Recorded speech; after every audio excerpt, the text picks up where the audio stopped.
Hi guys, जय हनुमान। स्वागत है आप सभी का आपके अपने चैनल अमित आहूजा, जहाँ मेरी कोशिश लगातार करियर के सारे अपडेट आप तक पहुँचाने की बनी हुई है।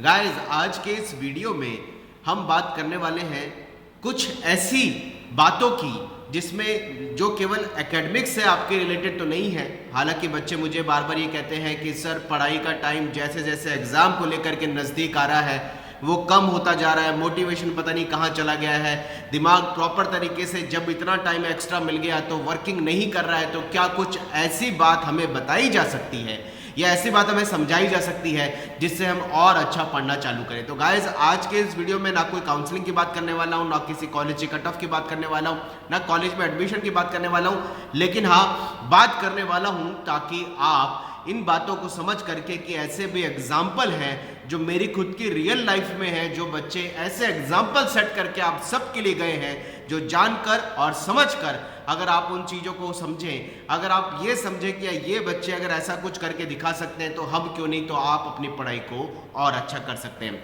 गाइस, आप सभी ने स्टीफन हॉकिंग का नाम सुना होगा। एक बहुत ही बड़े साइंटिस्ट थे जिन्होंने इतनी सारी इन्वेंशन करी हैं। स्टीफन हॉकिंस का आप सभी को ध्यान हो तो उनका नेक के यानी गर्दन के केवल ऊपर का हिस्सा ही काम करता था, उनका लोअर लिम्ब काम नहीं करता था। इसी तरह का एक स्टूडेंट मेरी खुद की लाइफ में आया, तुहीन दे उस बच्चे का नाम है। खड़गपुर का वो रहने वाला है, तुहीन दे। उस बच्चे की, तुहीन दे, जिसका 2019 और 20 में मेरे से काफ़ी अच्छा एक संपर्क रहा है, वो बच्चा 90% फिजिकली हैंडीकैप था। उसका लोअर लिम्ब काम नहीं करता था। केवल तुहीन की बात मैं कर रहा हूँ जिसका केवल नेक के ऊपर का हिस्सा ही काम करता था, यानी केवल उसका दिमाग काम करता था, चेहरा उसका चलता था। वो केवल अगर कुछ लिखना भी है तो वो मुंह में पेंसिल यानी माउथ में पेंसिल या फिर पेन पकड़ के वो लिखता था। उसके हाथ काम नहीं करते थे, उसका लोअर लिम्ब काम नहीं करता था। 90% उस बच्चे को फिजिकली हैंडीकैपी थी। उस बच्चे ने 2019 के अंदर जेई एडवांस का एग्जाम दिया। आप अगर लक की बात करें या लक को देखें, क्योंकि इसके सारे फॉर्म मैंने भरे थे, उसका काउंसलिंग का पूरा प्रोसेस मैंने इंडिविजुअल खुद ही किया था, उसके कॉलेज एडमिशन तक का सारा प्रोसेस मैंने खुद ही किया हुआ है। इसलिए वो बच्चा मेरी लाइफ में बहुत बड़ा रियल एग्जाम्पल है, जो मोटिवेशन, जिद, जज्बे और जुनून का बहुत बड़ा सिंबल आप सबके लिए, या कह सकता हूं कि एक ऐसा एग्जाम्पल सेट करके आप सबके लिए गया है जिसको जान के अगर आप समझेंगे कि उस बच्चे ने 90% फिजिकली हैंडीकैपी होने के बाद भी जब 2019 में जेई एडवांस का एग्जाम दिया, उस साल आप सभी को ध्यान था कि बोर्ड की एग्जाम की एलिजिबिलिटी, क्योंकि वो पीडब्ल्यूडी कैंडिडेट था, 90% फिजिकली हैंडीकैपी थी उसकी, 65% बोर्ड की एलिजिबिलिटी हुआ करती थी। पीडब्ल्यूडी कैंडिडेट की बात कर रहा हूं, वैसे जनरल ओबीसी ईडब्ल्यूएस की आप सभी को पता है 75 है, लेकिन एससी एसटी पीडब्ल्यूडी की एलिजिबिलिटी 65% बोर्ड में रखी गई थी। 2019 में उस बच्चे ने जब एग्जाम दिया, उसको फिजिकली हैंडीकैपी कोटा से उसको आईआईटी रुड़की में केमिकल ब्रांच अलॉट हुई, लेकिन बोर्ड में उसके केवल 2 नंबर कम रह गए। इस वजह से उसका 2019 में आईआईटी में सिलेक्शन तो हुआ, लेकिन कॉलेज में उसको एडमिशन नहीं मिला, उसका एडमिशन कैंसिल कर दिया गया। आप समझिए, जब वो क्लास में आता था उसकी मदर उसको व्हीलचेयर पे लेके आती थी, क्योंकि व्हीलचेयर के बिना वो बच्चा उठ नहीं सकता, चल नहीं सकता। आज भी उसकी वैसी ही पोजीशन है, क्योंकि 90% परमानेंट डिसेबिलिटी है।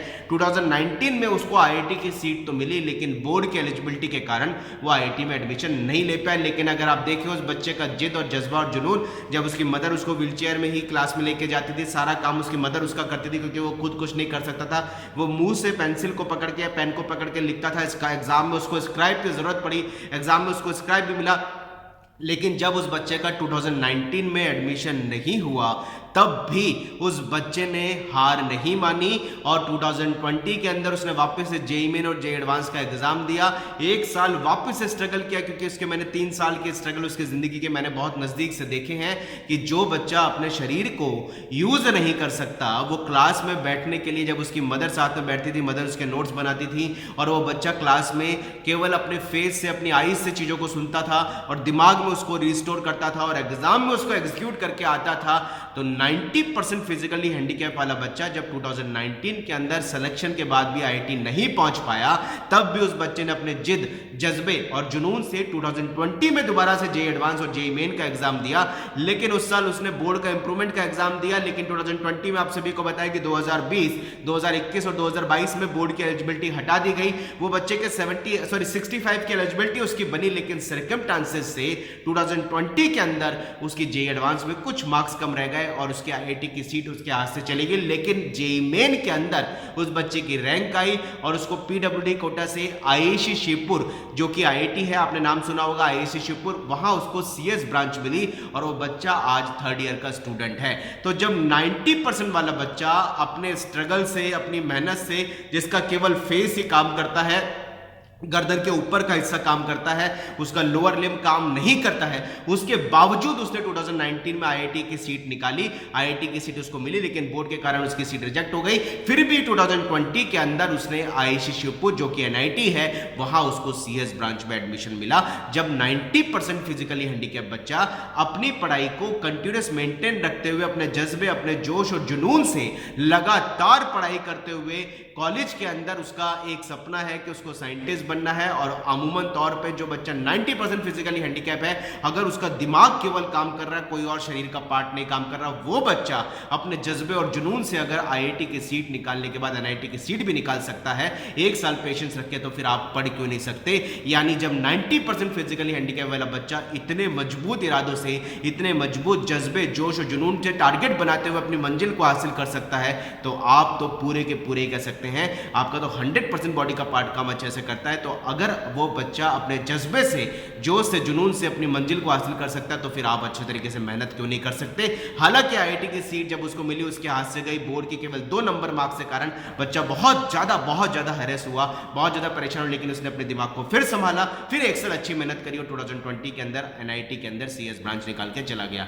तो गाइस, मेरा इस स्टोरी को सुनाने का जो मेरी लाइफ में रियल एग्जाम्पल मैंने उस बच्चे का देखा, आप सभी को केवल ये स्टोरी सुनाने का एक ही मोटो है कि अगर आपके पास इतना टाइम अभी बचा हुआ है, गॉड ने आपको, भगवान ने आपको 2 महीने का एडवांस और मेन की तैयारी के लिए अच्छा टाइम और दे दिया है, तो क्यों ना जब 90% फिजिकली हैंडीकैप वाला बच्चा अपने जज्बे से, जोश से, अपने जुनून से अपने टारगेट को अचीव कर सकता है, तो आप तो और अच्छी मेहनत से, इन चीजों से एग्जाम्पल सेट करके आप मेहनत को और अच्छा एक्सप्लोर कर सकते हो। मैं सभी को कहना चाहूंगा, पढ़ाई करिए, एफर्ट्स लगाइए। आप सभी के पास वो सब कुछ है जो उस बच्चे के पास नहीं था, फिर भी वो बच्चा एनआईटी की सीएस की सीट तक पहुंच गया। तो आप तो पूरे के पूरे अच्छे एफर्ट्स लगाने के लिए अपने टारगेट को और स्ट्रांग बनाइए और प्रॉपर तरीके से मेहनत करते रहिए। इस तरह के कंटेंट के लिए चैनल पर नए तो जरूर सब्सक्राइब कर ले। लेकिन जाते जाते आप सभी को कहूंगा, टाइम बहुत इंपॉर्टेंट है।